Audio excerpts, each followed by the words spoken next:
Olá você, seja muito bem-vindo ao nosso podcast A Voz da Escritura. Chegamos ao nosso 19º episódio. Estamos acompanhando o nascimento do período monárquico de Israel, ou seja, o período em que o povo tem um rei dominando em todo o território. Conhecido como o período do Reino Unido. No episódio anterior, acompanhamos o surgimento do profeta Samuel, o reinado turbulento de Saul, o primeiro rei escolhido pelo coração do povo, e o lento amadurecimento de Davi, que já havia sido ungido, mas ainda não havia tomado posse do trono. Agora, damos início ao segundo livro de Samuel, onde Davi finalmente assume o reinado e vive seus anos de maior glória e também os seus anos de maior dor. Observando o segundo livro de Samuel, que na Bíblia atual ele é composto por 2 volumes, o primeiro e segundo livros de Samuel, mas inicialmente ele foi escrito como um livro só. Apenas na tradução da Septuaginta, uma tradução do hebraico para o grego, lá no século III d.C., que devido ao tamanho optou-se por dividi-lo em 2 volumes. Assim, começamos o segundo livro de Samuel. E ele tem início depois da morte do rei Saul e do seu filho Jonatas, porque Israel estava fragmentado, emocionalmente abatido e politicamente vulnerável. A liderança natural recai sobre Davi, que sobe para a cidade de Hebrom e aguarda a direção divina. Ali, a tribo de Judá reconhece Davi como rei e começa um período de transição entre a casa de Saul e o governo de Davi. Mas note, Davi reina apenas sobre uma tribo, um território. As outras tribos ainda estão divididas entre a herança de Saul ou Davi, e isso vai perdurar por 7 anos. Diferente de Saul, cuja ascensão foi marcada pela pressa e pela ansiedade do povo, a de Davi é marcada pela paciência de Deus. Deus moldou Davi entre o cajado e as ovelhas. Afiou a sua coragem lá no vale de Elá. Lapidou seu caráter em cavernas, desertos e perseguições. E aí refinou sua fé em momentos de injustiça, de fome e até de risco de morte. E agora, enfim, chega o tempo de governar. Davi reina 7 anos sobre Judá. E depois, finalmente, todas as tribos vêm a ele, reconhecendo como rei em todo o território. O menino pastor agora comanda uma nação. Uma das primeiras ações de Davi é conquistar Jerusalém, cidade dos Jebuseus. Ela está encravada lá no centro do território, praticamente perfeita e espiritualmente destinada. A fortaleza de Sião cai nas mãos de seus homens, e Davi a transforma em sua residência real. Jerusalém, antes neutra e dividida, torna-se a cidade de Davi, e mais tarde até o centro da fé de Israel. Ao estabelecer sua capital ali, Davi consegue unir o povo politicamente, fortalecer o território e preparar o terreno para algo muito maior. Mas Davi quer mais do que estabilidade militar. Ele quer trazer Deus para o centro da vida nacional. Por anos, a Arca da Aliança havia ficado distante, guardada, esquecida em casas particulares, longe do coração do povo. Até porque Saul não tinha atenção a esses pontos. Davi decide trazê-la para Jerusalém. E aí, a primeira tentativa é desastrosa. A arca é colocada num carro novo, conduzida de forma imprópria. Quando os bois tropeçam, Uzá estende a sua mão para segurar a arca que parecia que ia cair. E Uzá cai morto. O povo fica assustado. Davi fica perturbado. A arca é desviada então para a casa de Obed-edom, e o episódio apesar de estranho para nós agora, 3.000 anos depois, tem uma mensagem clara. As coisas de Deus não podem ser tratadas de qualquer maneira. Tem ordem, tem disciplina. Esse episódio, o homem cai morto, porque ele não tem autoridade de carregar a arca, não é competência dele. Nos pontos de liturgia, quem atende o culto, a missa, o encontro, não pode ser qualquer um. É um servo preparado por Deus. Na obra de Deus, tudo tem ordem, tudo tem propósito. Não é de qualquer maneira. Mas assim, depois de 3 meses, ouvindo como Deus abençoou aquela casa, Davi reúne coragem e faz tudo corretamente dessa vez. Sacerdotes carregando a arca nos ombros, sacrifícios a cada 6 passos. É até um momento bonito do reinado. A arca entra em Jerusalém e a cidade se enche de música, celebração e entrega. É o auge espiritual do reinado de Davi. Com a arca estabelecida em Jerusalém, Davi vive um momento de paz. Seu palácio está construído, o reino está consolidado, os inimigos afastados. Então, em uma conversa com o profeta Natã, Davi expressa seu desejo. Eu moro numa casa de cedro, mas a arca do Senhor está dentro de uma tenda. O coração de Davi é sincero, ele quer dar a Deus o melhor, quer construir um templo magnífico. Mas Deus responde de forma surpreendente. Davi não construirá o templo, pois as suas mãos estão sujas de sangue. Seu filho o construirá. Deus, porém, fará algo muito maior para Davi. Uma casa eterna, uma linhagem que nunca se apagará. Aqui nasce a promessa messiânica. Estabelecerei o trono do teu reino para sempre. E é por isso que Jesus, séculos depois, é chamado Filho de Davi. Deus estava escrevendo a história que ia muito além dos limites do reinado terreno. Assim, o texto bíblico seguirá dando ênfase às grandes vitórias de Davi. Ele derrota os filisteus, moabitas, sírios, edonitas, amonitas e um monte de itas.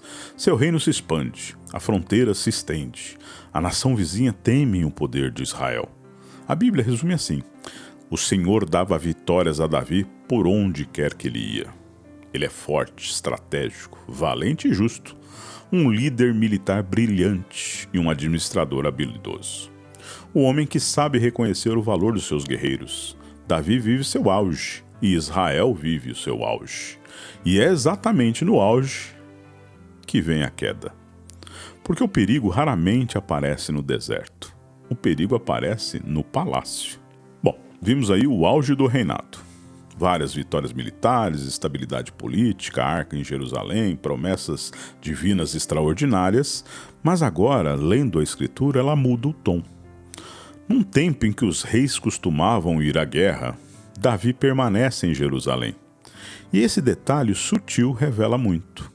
Enquanto seu exército está no campo de batalha, Davi está no conforto do palácio. Enquanto seus homens arriscam a vida, ele descansa.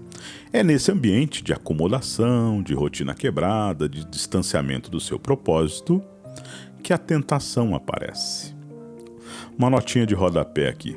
Às vezes, somos tentados a não ir na igreja, a descansar no campo de batalha, distanciamento do propósito de reunir-se em adoração e guardar a fé. E até nos enganamos, às vezes, dizendo que continuamos crendo em Deus, que não tem nada a ver. Eu lembro sempre desse exemplo de Davi. A queda de Davi não vai começar num olhar. Ela começa quando ele deixa de estar onde Deus o queria. Vamos ver o porquê dessa frase?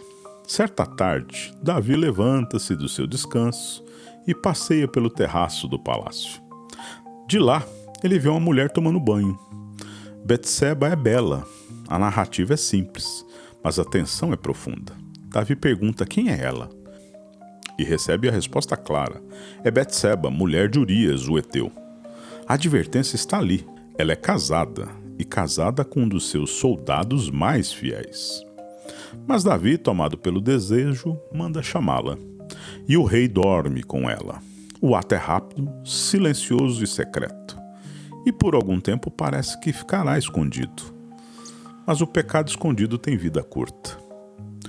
Depois de dias, chega uma mensagem. Betseba está grávida. E agora o que era privado pode se tornar público. Davi começa uma sequência de ações para encobrir o seu pecado. Ele manda chamar Urias do campo de batalha. Tenta fazê-lo ir para casa para que o filho pareça legítimo. Mas Urias, fiel, íntegro, comprometido com seus companheiros de guerra, se recusa. Como posso eu ir para minha casa, comer e beber e dormir com a minha esposa, enquanto os meus liderados estão no campo de batalha? Urias não entra em casa. Davi tenta de novo, até o embriaga, mas o soldado mantém sua integridade. E então, o coração de Davi mergulha ainda mais fundo. Davi envia Urias de volta ao campo de batalha, com uma carta, a própria sentença de morte em suas mãos. A carta ordenava Joabe, o comandante do Estado-Maior lá no campo de batalha, a colocar Urias na frente da batalha mais intensa e depois retirar-se dele para que ele seja ferido e morra. E assim acontece. Urias cai, um homem justo, leal e inocente, morto para encobrir o pecado do rei que havia jurado proteger seu povo. Quando a notícia chega, Davi aparenta até resignação. Mas logo depois toma Betseba como esposa e tudo parece resolvido. Mas então vem a frase do texto bíblico que significa muito para nós. Porém, isto que Davi fizera desagradou ao Senhor. A história que os homens não veem, mas Deus vê. Deus envia o profeta Natã até Davi. E Natã não chega gritando nem acusando. Ele chega com uma parábola. E ele conta: um homem rico com muitas ovelhas toma a única cordeirinha de um homem pobre para servir a um viajante. Davi se indigna com aquela história. Diz que aquele homem deve morrer, exige justiça. E então Natã o encara e diz: tu és este homem. Davi é despido, exposto, confrontado diante do Deus que tudo vê. Essa passagem nos mostra que um homem pode ser grande diante de uma nação, mas ainda assim é um homem sujeito a falhas e a faltas, e que a graça de Deus, embora sempre presente, não anula as consequências das nossas escolhas. Natã então anuncia: a espada nunca se apartará da sua casa, o mal se levantará de dentro da tua própria família, e o que fizeste em secreto será exposto diante de todo Israel. Davi, quebrantado, diz: pequei contra o Senhor. São apenas 4 palavras, mas são as palavras que mudam o rumo da vida de Davi. Aqui devemos ressaltar um ponto muito importante. Davi não é um super-homem. Davi é um ser humano, sujeito a erros e acertos. E a Bíblia nos quer mostrar isso, inclusive as consequências do pecado de Davi. O que Davi diferencia de todos os outros é a sua postura para com Deus, pois todas as vezes que Davi erra, e ele erra várias vezes, vemos a humilhação de Davi perante Deus. Davi se quebranta, assume seus erros, diz que pecou contra o Senhor e busca, através de um arrependimento puro, a reconciliação com Deus e aceita o que Deus decreta. O homem erra, nós erramos. Mesmo depois de conhecer Deus, de batizar, nós erramos miseravelmente. É de nossa natureza essa inclinação. O próprio apóstolo Paulo diz lá em Romanos 7, se não me engano: miserável homem que sou, pois não faço o bem que quero, mas o mal que não quero, este faço. E Paulo ainda segue dizendo: ora, se eu faço o que eu não quero, já não faço eu, mas o pecado que habita em mim. Essa passagem não é uma opção de estar tudo bem, somos falhos e Deus entende. É aqui que entra o exemplo de Davi. Ele se arrepende de coração. Veja o texto bíblico. Depois que Davi se lamenta ao Senhor de alma e de coração, reconhece o seu pecado e se arrepende, Natã responde: o Senhor perdoou o teu pecado, mas as consequências virão. E elas vêm. O filho de Davi e Betseba nasce doente e após alguns dias vai vir a morrer. Davi jejua, clama, chora, mas a criança morre mesmo assim. É uma das cenas mais duras da Escritura. O rei que venceu Golias agora se curva diante de uma dor que não consegue vencer. Consequências. Deus perdoa Davi, mas há consequências no pecado. Deus é bom, misericordioso, mas também é justo. No meio dessa dor surge algo novo e bom. Betseba irá conceber novamente, depois de um tempo, e nascerá Salomão. E o texto diz: o Senhor o amou. Mesmo depois da queda, Deus continua tecendo a redenção por caminhos misteriosos. Enquanto Davi vivia seu drama pessoal, Joabe, o comandante, continuava lá na guerra contra os amonitas. Quando finalmente ele conquista a cidade de Rabá, envia uma mensagem ao rei: Vem, toma a tua cidade, para que não seja posta no meu nome. E Davi vai, e lidera o povo novamente. Mas o homem que volta do campo de batalha não é mais o mesmo. Algo se quebrou, algo dentro de Davi está ferido, e essa ferida abrirá espaço para tragédias dentro da sua casa. Depois do pecado com Betseba, Natã já o havia advertido: a espada nunca se afastará da tua casa. As palavras eram duras, mas verdadeiras, consequências. O que Davi fez, escondido, agora surgirá às claras dentro do seu próprio lar. É aqui que a narrativa bíblica tem a intenção, de forma clara, de dizer: o maior fracasso de Davi não está no campo de batalha, mas dentro de casa. Tamar era filha de Davi com Maaca, uma jovem descrita como muito formosa. Ela era amável, respeitável, dócil, uma mulher que vivia tranquilamente entre os irmãos. Mas a sua beleza chamou a atenção de Amnon, seu meio-irmão, filho mais velho de Davi. E aqui se revela o início do colapso. Amnon se apaixona de forma doentia, não sabe controlar seus impulsos. Confunde desejo com amor e cria um plano perverso com auxílio do amigo Jonadab. Amnon finge estar doente, pede que Tamar venha cuidar dele, e quando ela entra em seu quarto, ele a força. A escritura não suaviza a cena, ela a expõe porque é uma ferida real. Uma marca terrível do que acontece quando o pecado é tolerado dentro de casa. Tamar sai dali desesperada, rasgando as túnicas, gritando pela injustiça que sofreu, marcada para sempre. Quando Davi sabe do ocorrido, ele se ira, mas não toma uma atitude. Davi ficou muito irado, mas não puniu Amnon. Por quê?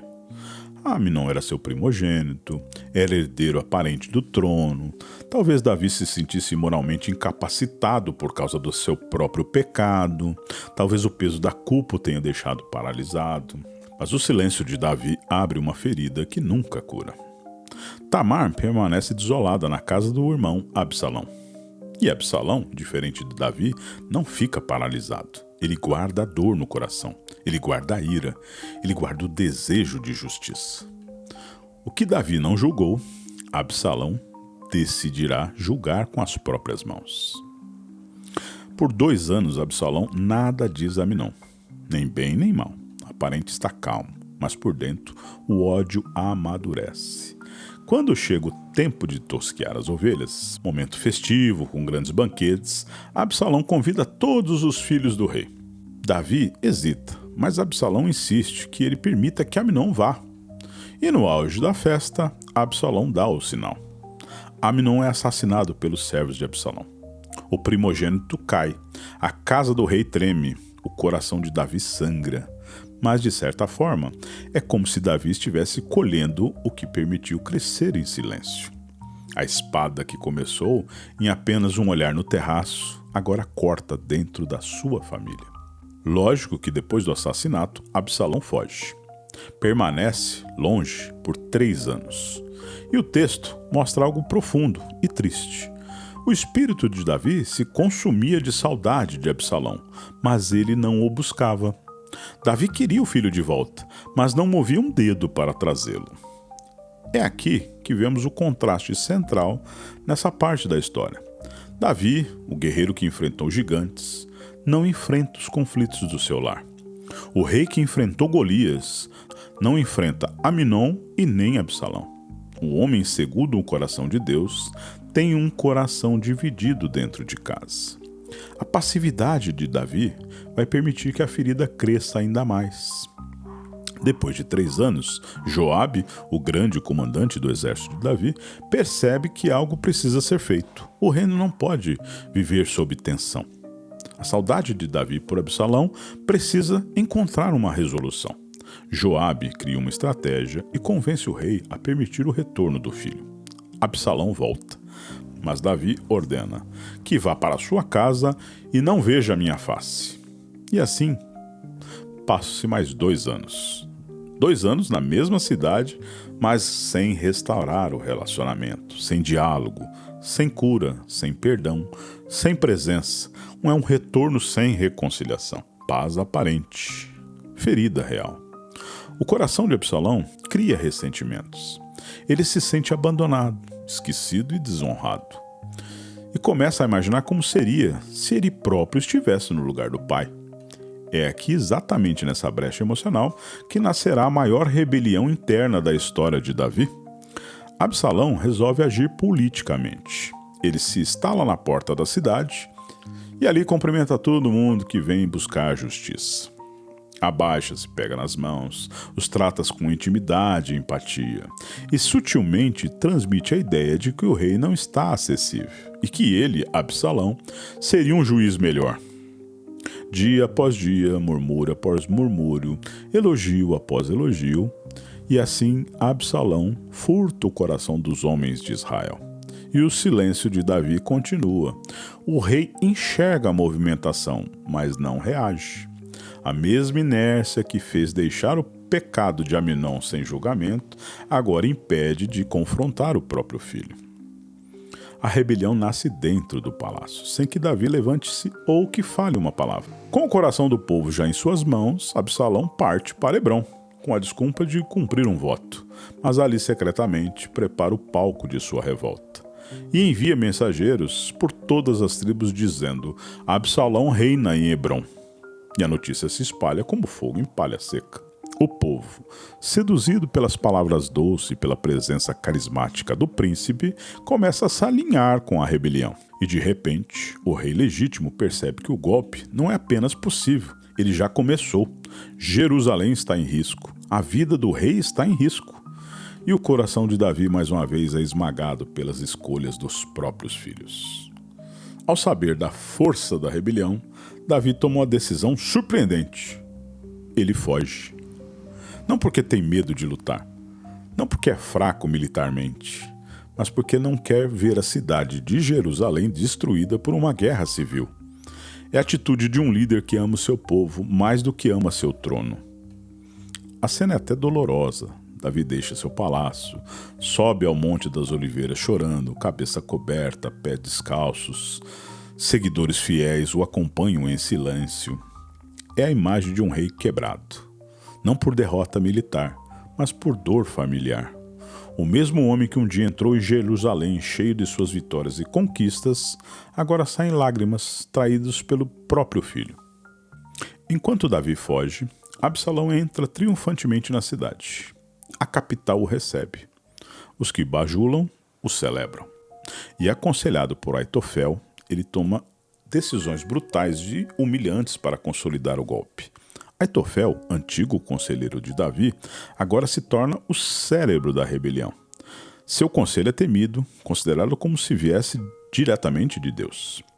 Mas Davi orava no caminho. Ó Senhor, transforma o conselho de Aitofel.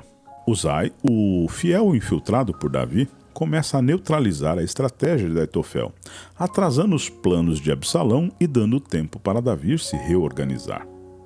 A situação chega ao inevitável. Absalão reúne o seu exército e Davi reúne o dele. Mas a diferença entre ambos não está nas armas, e sim no coração. Absalão quer o reino, Davi quer o filho. Davi organiza suas tropas e diz aos comandantes: tratai com brandura o jovem Absalão, por amor de mim. É uma súplica de um pai. Davi não quer que matem Absalão. Ele quer recuperá-lo. Mas Joabe, o comandante duro, estrategista de guerra, não compartilha dessa sensibilidade. A batalha acontece em um lugar acidentado, onde a própria floresta parece lutar contra os homens. O grupo rebelde é derrotado pelos servos de Davi. Absalão foge, montado em uma mula. Mas ao passar por uma árvore, seus cabelos ficam presos nos galhos e ele fica suspenso no ar, vulnerável, exposto e até indefeso. Um soldado vê Absalão pendurado e corre para avisar Joabe. Joabe pergunta: por que não o mataste?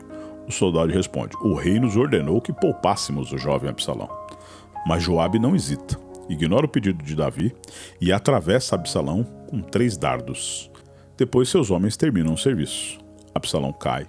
O príncipe belo, carismático, amado, mas rebelde, morre pendurado entre o céu e a terra. como alguém que não pertence a nenhum dos dois reinos. A rebelião termina. O coração de Davi não encontra paz. Os mensageiros correm para levar a notícia da vitória. Davi não pergunta sobre a batalha. Ele pergunta apenas: está bem o jovem Absalão? E quando recebe a resposta, Davi sobe à sala acima do portão e a sua voz ecoa pela cidade. Meu filho Absalão, quem me dera morrer em teu lugar. Ah, meu filho, meu filho. Não é um grito de um rei, é o lamento de um pai que perdeu o filho não para a guerra, mas para o pecado, para uma ambição, para o ressentimento, a falta de disciplina e a falta de diálogo. É o som de uma casa desmoronando, é o eco da profecia de Natã. O mal se levantaria dentro da sua própria família. A vitória militar se transforma na maior derrota emocional de Davi. Israel, pouco a pouco, se reorganiza, a ordem é restabelecida, Davi retorna para Jerusalém e reassume o trono, mas ele volta diferente. O homem que retorna ao palácio é mais sábio, está quebrantado, está mais sensível à voz de Deus, mas carrega marcas profundas. A rebelião terminou, mas a dor permanece, e outras tensões surgirão entre seus filhos. O reino segue adiante, mas a casa de Davi jamais voltará a ser como antes. A revolta de Absalão deixou marcas profundas. O preço do pecado e da negligência paterna continua aparecendo. Agora, em seus últimos anos, um novo conflito está prestes a nascer: a sucessão do trono. Com Aminon morto, Absalão morto e Quilabe desaparecido, Adonias começa a se ver como o sucessor natural. E aqui surge um padrão repetido dentro da casa de Davi.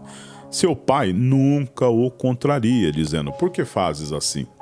É mais um reflexo da dificuldade de Davi em disciplinar seus filhos. Adonias é descrito como formoso, ambicioso, popular e determinado. Ele se prepara, monta carros, reúne soldados, chama líderes militares e religiosos e declara a si mesmo: eu reinarei. Era um golpe silencioso, um movimento político cuidadosamente construído, mas novamente nasce de dentro da casa do rei e a ameaça é mais perigosa. Natã, o mesmo profeta que confrontou Davi sobre Betseba, volta ao palco. Quando percebe a movimentação de Adonias, procura Betseba e diz: se Adonias reinar, você e seu filho Salomão estarão em perigo. Afinal, era comum que novos reis eliminassem os possíveis rivais. Adonias já tinha um apoio suficiente para isso. Então Betseba entra no quarto onde Davi, já debilitado, de cama em repouso, e ela lembra ao rei da promessa feita por ele, da vontade de Deus e da escolha de Salomão. Natã entra em seguida, confirmando tudo. 2 testemunhos, 2 vozes, um mesmo recado. E Davi, mesmo velho, mesmo fraco, ainda é capaz de uma última decisão. Firme e cheio de autoridade, ele diz: hoje mesmo consagrarei Salomão como rei sobre Israel. A promessa divina se levanta mais forte que as tentativas humanas de usurpação. Davi ordena que Salomão seja ungido por Zadok, o sacerdote, que se toque o chifre do óleo, que o povo acompanhe com júbilo e que se declare oficialmente: viva o rei Salomão. A cidade estremece com gritos de alegria. O som é tão forte que Adonias e seus convidados ouvem lá no local da festa conspiratória. Naquele momento tudo muda. A conspiração desmorona. Adonias foge e se agarra ao pedido de misericórdia. Salomão, no início do reinado, age com graça. Se for homem de paz, nenhum mal lhe sucederá. Mas o jovem rei grava tudo no coração. Antes de morrer, Davi chama Salomão e lhe dá suas últimas palavras. Não como guerreiro, mas como pai. Sê homem e guarda os mandamentos do Senhor. Anda em seus caminhos, para que prospere em tudo o que fizeres. É um momento em que um pai que errou profundamente em casa, agora tenta orientar o filho com sabedoria. E ele lembra a Salomão da importância da justiça, da lealdade, da fidelidade a Deus e dos perigos que o poder traz. e então Davi morre. Com a morte de Davi, Salomão se firma no trono, mas o caminho não é tranquilo. É o início de um reinado que será marcado por sabedoria, prosperidade, construção, uma influência mundial e também uma casa rachada, um povo marcado e uma história complexa. Com o fim da jornada do rei Davi, vimos o menino pastor, o músico que compôs muitos dos salmos que estão na Bíblia. Sim, os salmos são hinos do povo de Israel. E a maioria dos salmos foram escritos por Davi. O guerreiro invencível, o homem segundo o coração de Deus, mas também vimos o adúltero, o conspirador e o pai paralisado. A história de Davi não é sobre perfeição, é sobre a complexa e real vida de um ser humano diante de um Deus justo e misericordioso. 4 pontos aqui essenciais da vida de Davi ecoam aí no nosso dia a dia. A grande queda de Davi não ocorreu no deserto, nem em meio à perseguição de Saul, mas sim no palácio, em um momento de paz e prosperidade. E ele deixou de estar onde deveria, que era no campo de batalha. O perigo, muitas vezes, não está nos nossos grandes desafios, mas na acomodação da rotina. Cuidado para não se afastar do seu propósito, da sua fé ou da sua comunidade de adoração, pensando estar tudo bem. A ausência do seu lugar de dever abre a porta para a tentação. Também aprendemos que Davi se arrependeu de coração e foi perdoado abundantemente por Deus. No entanto, o profeta foi claro. O perdão veio, mas as consequências também virão. A espada nunca se afastou da casa. A dor de perder seus filhos e rebelião vieram da própria família de Davi. Somos humanos, erramos, mas o arrependimento deve nos levar à reconciliação. Lembre-se, porém, que o perdão de Deus é total, mas a justiça divina e as leis das causas e efeitos desse mundo são reais.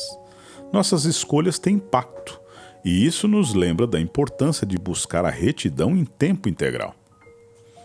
Davi, o guerreiro que enfrentou o gigante, foi paralisado e inerte diante dos conflitos do seu próprio lar.